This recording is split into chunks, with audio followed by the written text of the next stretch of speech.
Hello and welcome to another Lord of the Rings Rise to War video. I am the player who plays as the King Under the Mountain, and today I'm going to continue this kind of commander discussion that I've been doing recently around different commanders since the 2.3, 2.5, whatever you want to call it, update from the middle of September, where most of the commanders scaled off command. So what I'm trying to show is which commanders maybe have moved up in the meta, potentially which ones have moved down a little bit, and where certain different commanders that weren't seen so much before now sit. So today we're going to be looking at one of the Nazgul, and it is the Undying, who has a pretty cool name, and as you can see has a pretty cool set for bumbling around and things like that. We're going to go through his unique, we're going to go through his skills, we're going to go through how viable he is in NRP and RP, in my opinion. And he's not a commander, as you can see, because mine's only respect 1 that I've played with a great deal. But I do have some vouchers for him at the minute, and I've been considering it. So I just I wanted a sanity check, I guess, on his kit and how I felt about it, and kind of different ways of going through things and what I would do compared to some other people. So we'll go through his skills. We're going to look at what formations you might see him in. Look at how it potentially might work, all that kind of stuff really, and different ways you might try and build him. So we'll kind of go from there, I think. So just to touch on, at this moment in time, while the Ascension items are on, you can do really well for shadow items. So you can use, sorry, not shadow items, it's from shadow, that's what I'm trying to say. So the Undying, you can use this voucher here for an Ascension material exchange voucher, and you can go into shadow. So if you were to use one of these, for example, I've already done mine on shadow, but I showed this example for Dane coins, and it's the same thing. So if you used shadow instead of Gimli, if your shadow is ascended already, you can replace 40 items which are random in here, whatever they might be. It's no longer locked. So as you can see, I've already done it. I've still got some Undying items left. And you can put 100 random beers in, and you can get out of it what would be 40 Undying coins, which would pretty much take him up a couple of respect levels. It's 12,000 respect for a 1-to-1 basis, which is pretty handy. You also get 100 shadow items out the shadow, which is also pretty handy if you try and run shadow. I have done a video on that, so I'm probably not going to go into that today, really. And truthfully, if you want to watch that video, please check it out. But what we are going to do is we're going to talk about Undying. So we're going to start by going into his skills, and we're just going to talk them through, and not necessarily how they interact, but we're going to start at R0 with the Undertaker skill. Now, it's more difficult than normal for me to show you this because I haven't actually got him unlocked at a high respect, but I can still show the max stats. So normal attacks dealing 120% physical damage to 2 enemy formations at max. This increases to 3 at level 5, and you get some plus attack from a commander at level 10, which is always pretty handy, to be fair, if you're looking at someone who can do some physical damage. To be fair, once we've gone through the skills, we'll talk about what kind of commander he actually is, because he confuses me, to say the least. Let's say that. So one of his most popular skills at the minute, and one of his most talked about skills at the minute, is Undead Commander. And it is a survival skill, so max level effect grants 2 allied formations a 90% chance to evade damage taken from each of the first 4 hits. This has been improved because it no longer gets taken away by counterattacks, which is a bonus. So at level 5, you get 3 formations, which is great. And at level 10, you get the effectiveness increases to 5 rather than 4. Now, this skill itself has led to a lot of comparisons, as you can imagine, with Gil-galad, who can avoid with elves for the first 2 rounds. And we'll go into that kind of interaction and whether that skill works or not a bit further down the video. So here's our 2 skill as it is now, because it's R4 to unlock all of them. Is for the first 3 rounds, he deals 300% physical damage to 2 enemy formations each round. In addition, attacks have a 15% chance to inflict stun, which is pretty handy on the target for 1 round. At level 10, in addition, the target's defense is -5 for 1 round. His R4 skill, and this is another one that's kind of, it depends how you're going to build your Undying, right? So I've heard people talk about this a lot. So, Second Wind. Max level effect in round 5. Bear in mind, this is a 1 round. So it's basically on round 5 only. 3 allied formations recover 1000% HP. Now that's pretty impressive to be fair, but cannot recover HP again afterwards. This effect can't be purified, effect modified by focus stat. Additionally, at level 5, you get 300% HP to the commander's formation, again modified by focus stat. And at level 10, you get +5 focus. Now, to be fair to this skill, I've heard people getting 40k-ish of heal out of it if you build him with a lot of focus and some sort of damage and things like that, or focus and command, whichever way around you want to do it, which is harder to do, I think, personally. But so it's a good heal, but is it worth all 10 points? That would probably be my argument. And where does it fit in a build? And we're going to go into that, and probably, I don't know, I'm probably going to be controversial with this, to be honest, in comparison to some people who think he's now world beaten, but I guess we'll go for it. So we'll come back to that when we go on to interactions. As always, we'll go into his outfit, which basically just blings him up a little bit. So he goes from silver to what looks like a gold collar, I would guess. I mean, he's pretty much pimped out there, and he's pretty cool. I've got no issue with that as an outfit, but, you know, it's a slight change, not a lot. Pretty cool. I would use it if I had it. As for his relic, and this is another strange one, so it's got a cool name in Calamity. Always handy. Again, from a stats point of view, you are looking at basically commander attack if you go build him one way, unit defense if you go build him the other. Unit defense and attack are both helpful for him because he is a physical damage dealer and support, which is a strange combination, but we're going to go into that as well. So 2 stats out of there that you'd want from strengthening, fair enough. Then you've got the Hammer of Atrocity, which sounds amazing in a title, but each round, one enemy formation has a 5% chance to succumb to madness. Now, to me, that's quite lame. I don't know how I feel about that. Even at 30% every round, I still feel it's a bit lame. So for me, apart from forgetting the extra stats, I don't know, it's a bit too RNG based for me. I wouldn't be invested in it personally. So we said we'd go into his stats. So his base value of attack is pretty good. He is basically a physical damage dealer or support comp. Depends how you want to build him, or you can try and build both. His focus stats, not too bad for what would be a physical damage dealer anyway, 49. I mean, let's compare him to, I don't know, a couple of others, like a Gimli, for example. Here's his 48 base, so it's kind of okay. Shadow's 49. Witch King's 70, so, you know, he's not up there as one of the highest focus, base focus stats. And that not necessarily upsets me, but when some of your kit or one of the most powerful trees is your R4 tree and it scales off focus, I personally would like to see more base focus, so I'm not having to do it from equipment. That would be my take.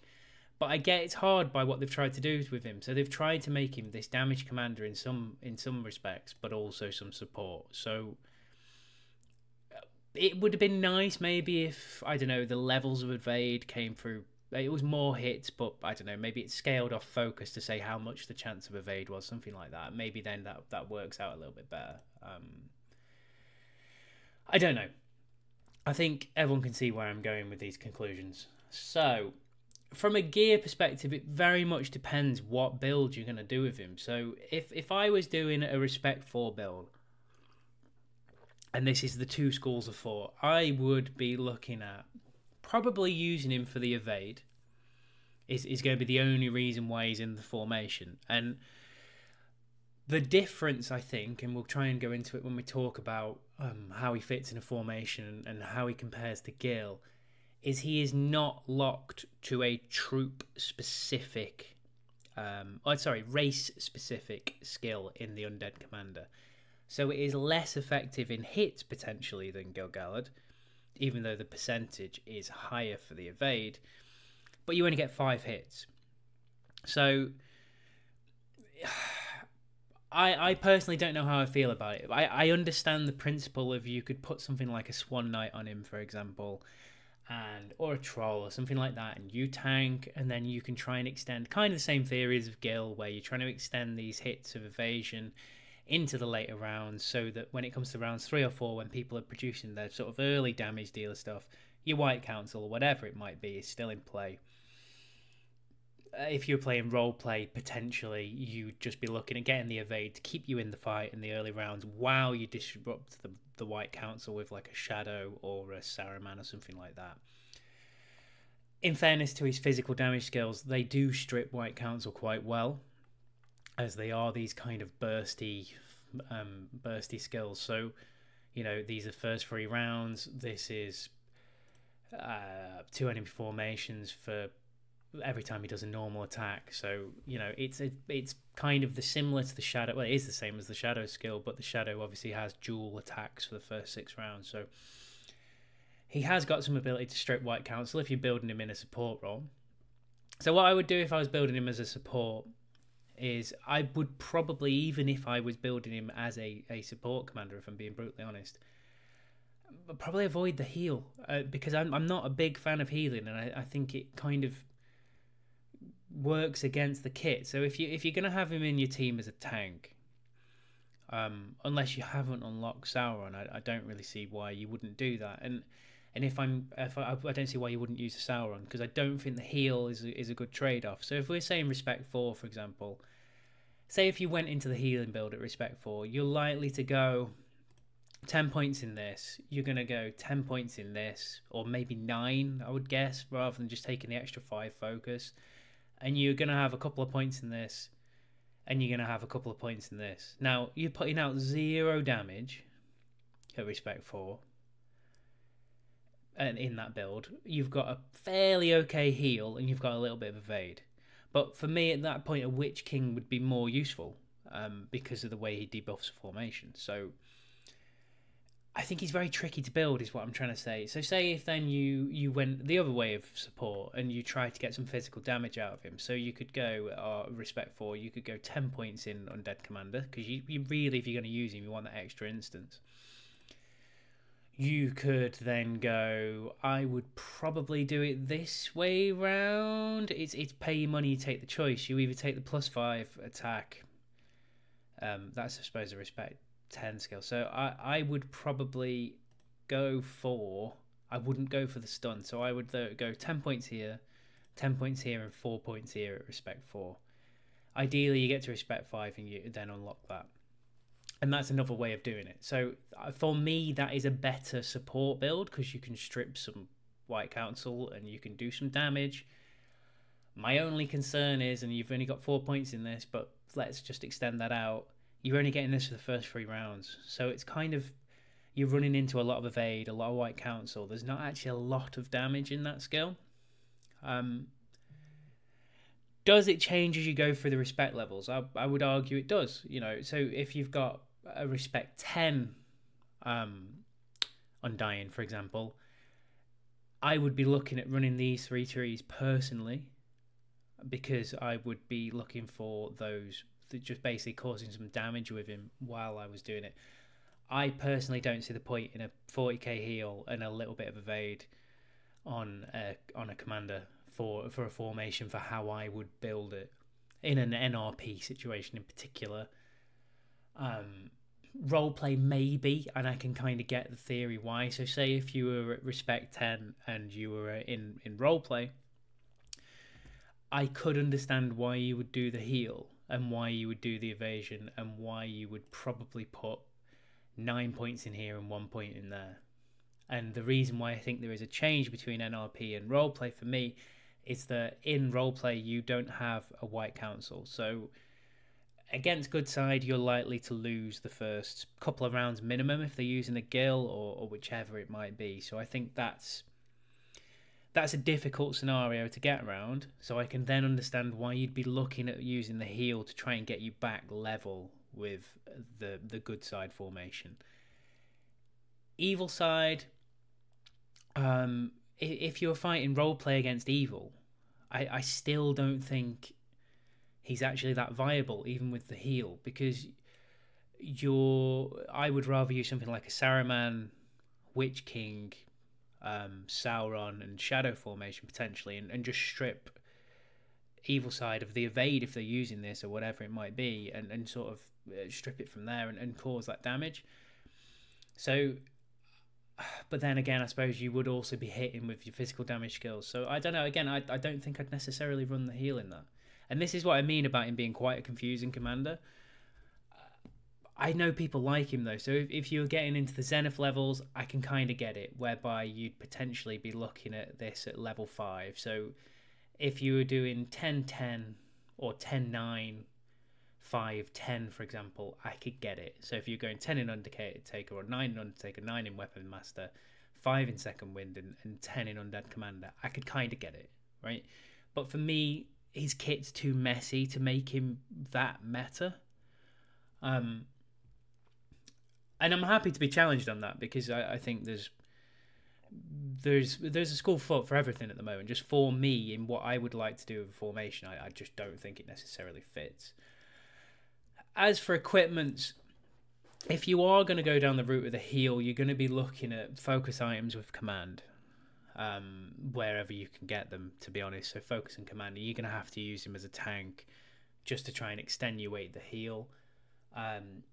If you want to try and hybrid him with a little bit of damage, you can start looking at the likes of a Blazing Tongue, where you're getting some focus, or you could even potentially, instead of the drums, run a Fine Smoking Pipe, for example.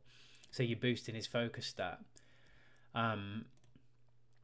You know, his kit is messy. You could run a focused chest, because it's the one where you're likely to have a defensive position. But you're kind of, whichever way around you're doing it, for me, you're not getting his attack high enough to make it so it's kind of a viable option. And that's why I think he's just very difficult, in my opinion, to build. So yes, you can get some nice evade, but if you're fighting an evil comp that's got a Saruman and a Shadow, that evade's gone in pretty much round 1, I would say now, because of the way the meta's changed. So I don't see a viability for him in non-role play as a tank, because he's not the best tank, and he's not the best evade, where Gil would also be the best evade. I get he's not troop specific in the build, because then you can use whatever you want in other commanders, but I just think the debuffs from something like a Witch King or a Sauron massively outweighs what he's giving you in a heal and a little bit of evasion, particularly in the current metas. Now Saruman's there as well. I don't see a side in roleplay or NRP where he's genuinely that viable, unless he's at stupid Zenith levels and you get some damage out of him too. As a purely physical damage dealer, I have seen him get good results though. So if I was going purely physical damage, and I would still, I think, I'd still run a chest piece that's defense, same as I would with most. But again, you see, you're only getting up to around this kind of figure that we're getting at with Legolas, to be honest, where you're only at 199 attacks. So you're still needing a sharp blade set on there or something like that to boost it up, if you're going to get him to cause damage. And even his damage skill, you know, this is the first 3 rounds. It's 10 points for the first 3 rounds of damage. Now, I get it's heavy, but you're running into Evade or White Council or whatever it might be. You've got a very small chance of stun. I get that. But for me, he is a worse version of the Shadow whose kit does not align. And I think that's a shame to say for a tier 3 commander. So, you know, I do think it's very difficult. I have seen, though, a good damage output from him if you're running purely as damage with a bit of evade. I just don't think he's as good as others doing one or the other. He just doesn't do one or the other, and he's kind of one of those middling characters that you cannot build his kit to suit enough. You either need more focus, or you need more attack, or you need more command. There's not a, for me, there's not a specific that works really well for him. If you do want to use him, because he is a cool character, I could see a formation where you've got a Sauron, Saruman, Witch King and him, for example, or instead of the Witch King, a Shadow, working okay, because you're getting the evade while everything kicks in. I could see you getting rid of some White Council potentially. I could see you getting rid of whatever Gil evasion in the NRP meta. I can kind of see how that might work okay, but I still think there's more viable options than him. And in roleplay, I still think there's more viable options, but he is the evil answer to evade. But if you are fighting a Gil-galad formation, I would argue that Gil-galad does more for his team than what the Undying does for his. So From the unique, Gil even gets a small heal, for example. And yes, he's locked to squishy elves, but I just, if you're comparing the two on the evade, it's not good enough. He's got a great heal, but then he's not putting out that much damage, because if you're facing off against good side, you're going to run into evade or white council, so most of his damage is kind of counteracted anyway. Which makes really things like a sharp blade set all you can really give him. There's no point in a perseverance set, or you can run protection sets, I guess. But I guess what I'm trying to say is from people seem to now think he is the answer to pushed him further up into the meta, and I'm happy to be proved wrong on this. I just don't feel that he's as good as people think he is, because it's literally 5 hits of evasion that you get in. So yes, you can extend that out by putting trolls on him or swans on him, and you pull some hits, and you might get the evasion to go into round 3, maybe, if you're lucky. But you're not going to get great deals of damage from some of the skills, because you're probably going to have him in there as a tank. So as a damage support com, I can kind of get how that might work. But the sort of way I look at it in my head is you wouldn't look at a Falcon, for example, and try and run him with the damage tree in the middle and still try and get command on him, or still try and get into the heal or whatever it might be. You're not going to do it. So for me, and he is probably a worse Falcon in the formation, which is a horrible thing to say for a tier 3 commander, but I'm not sure he's the answer to a lot of stuff. From an interaction point of view with other commanders from other formations, like I say, his main skills run into predominantly, particularly Weapon Master, runs into things like a White Council. It runs into Gil Evade. It runs into people running evasive action sets. So, not fantastic. The heal is nice, but then is that 40k in round 5 changing the fight enough in your favour?